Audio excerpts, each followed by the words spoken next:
নমস্কার বন্ধুরা, আশার রন্ধনশালায় আপনাদের স্বাগত। এই পুলির দিনে পাটিসাপটা নামক এই যে পিঠেটা খেতে কার না ভালো লাগে। জানি কিছু মানুষের না ভালো লাগতেও পারে, তবে এই পিঠেটা অনেকেই বানাতে গেলে কে অসুবিধার সম্মুখীন হন অনেক রকম। যেমন সেটা ঠিকমতো পাটিসাপটার যে বেসটা সেটা ওঠে না, একটু শক্ত হয়ে যায়, বা যে যখন আমরা রোল করি সেটা ঠিকমতো হয় না। সেটা নিয়ে আজকে আপনাদের সঙ্গে কথা বলছি। প্রথমে 1 কাপ পরিমাণ আমি দিয়েছি ময়দা, হাফ কাপ পরিমাণ চালের গুঁড়ো এবং তার থেকে কম 1/4 কাপ মতো দিয়েছি সুজি, আর দিলাম এখানে 1 চুটকি নুন, আর এর মধ্যে দিয়ে দেবো আমি 2 টেবিল স্পুন মতো চিনি। আপনারা চিনিটা স্কিপ করতেও পারেন, তবে একটু মিষ্টি হলে ভালো হয়। সব শুকনো উপকরণ ভালোভাবে মিশিয়ে দিচ্ছি, আর এর জন্য আমি একটু দুধেরও ব্যবহার করব আর জলেরও ব্যবহার করব। তার পরিমাপটা দেখে নিন এবার। প্রথমে 1 কাপ দুধের আমি অনেকটাই দিয়ে দিয়েছি, আর খুবই কম পরিমাণ রয়েছে।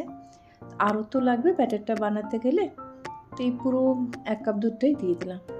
1 কাপ দুধ দেওয়ার পর আমি আরও 1 কাপ জল নেবো এবং জলটা আস্তে আস্তে এইভাবে ব্যাটারটা তৈরি করব। এই দেখুন, ওই কাপেতেই জলটা নিয়েছি, আর নর্মাল টেম্পারেচার জল, গরম জল নিইনি আমি, আর খুব ঠান্ডা জলও নিইনি।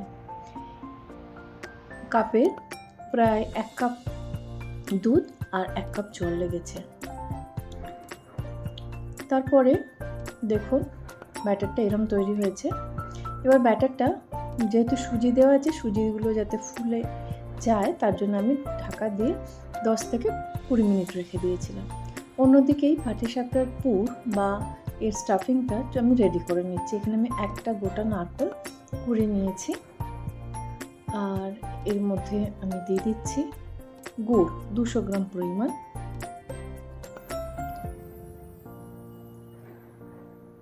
খেজুর গুড়ের একটা যে সুন্দর সুগন্ধ হয়েছে, তার জন্য আমি কোনো এলাচ বা দালচিনি বা তেজপাতা কিছুই দিলাম না। এইভাবে গুড়টা খুব ভালোভাবে আমি মিশিয়ে নিচ্ছি। গ্যাসটা কিন্তু লো ফ্লেমে রেখে দিয়েছি, হাই ফ্লেমে করিনি। এইভাবে প্রায় 5 থেকে 7 মিনিট মতো এইভাবে নাড়াচাড়া করে আমি নারকেলের এই পুরটা রেডি করছি।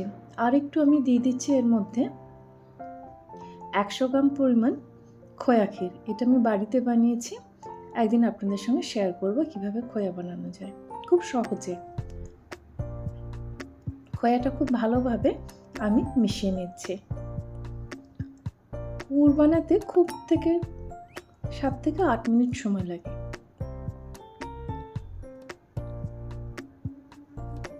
পুর আমাদের রেডি। এবার ব্যাটারটা দেখুন খুব ঘন হয়ে গেছে, তাই ওর মধ্যে আমি আরও 2 টেবিল স্পুন মতো দুধ দিয়ে দিলাম, আর দুধ দিয়ে একটু ভালোভাবে একটা হ্যান্ড হুইস্কের সাহায্যে ভালোভাবে এটা একটু মিশিয়ে নিচ্ছি। ব্যাটারটা ঠিক এইরকমভাবে দেখুন, হাতার পেছনটা জাস্ট এরকম একটু লেগে থাকবে। এবার একটা ননস্টিক প্যান নিয়েছি, তাতে আমি টিস্যু দিয়ে ঘিটা একটু একটু বুলিয়ে নেওয়া বলুন বা ব্রাশ করে নেওয়া ঘষে নিচ্ছি। 1 হাতা ব্যাটার দিয়ে তার উপরে এইভাবে আমি একটু যেরকম ধোসা বানাই আমরা সেরমভাবে বানিয়ে নিয়েছি। এবার ওর স্টাফিংটা এইভাবে এক সাইডে দিয়ে রোল বানিয়ে নিচ্ছে। দেখুন রোলটা একটুও কিন্তু ভেঙে যাবে না।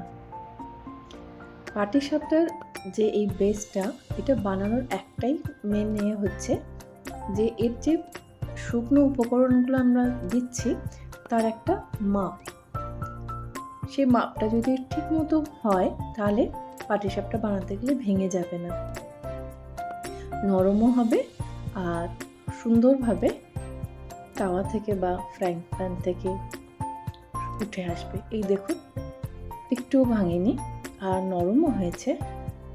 প্রথম পাটিসাপটা কিন্তু আমাদের রেডি হয়ে গেছে। সেই একইভাবে টিস্যুটায় অল্প একটু ঘি দিয়ে এইভাবে আমি একটু পরিষ্কার করে নিয়ে আবার 1 হাতা ব্যাটার দিয়ে একইভাবে পাটিসাপটার বেসটা আমি তৈরি করে নিচ্ছি।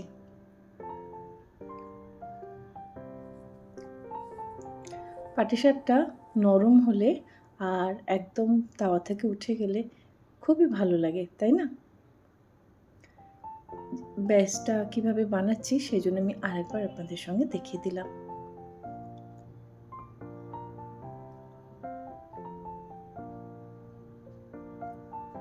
এর উপরে একটু ঘিও দিতে পারেন, এটা অপশনাল, না দিলেও চলে। ঘিটা দিলে খেতে বেশি ভালো লাগে। সাইডটা দেখে দেখুন উঠে এসছে, আপনা আপনি ছেড়ে গেছে।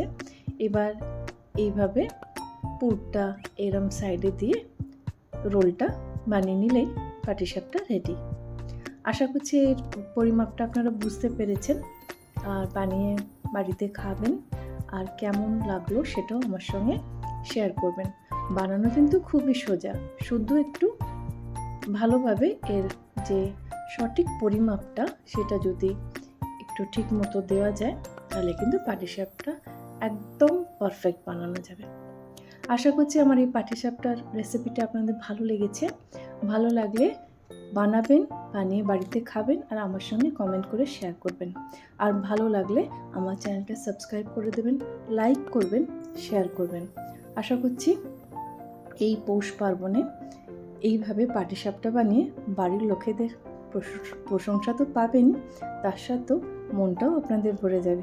যাক, এতদিনে পারফেক্ট পাটিসাপটা আপনারা বানাতে শিখেছেন। জানি আমার থেকে বড় অনেকেই আছেন, তারা পাটিসাপটা বানাতে পারেন, তবে যারা নতুন তাদের জন্য আমি এই কথাটা বললাম। আমার এই চ্যানেলটি যদি আপনাদের ভালো লাগে তাহলে আশা করছি সাবস্ক্রাইব করবেন।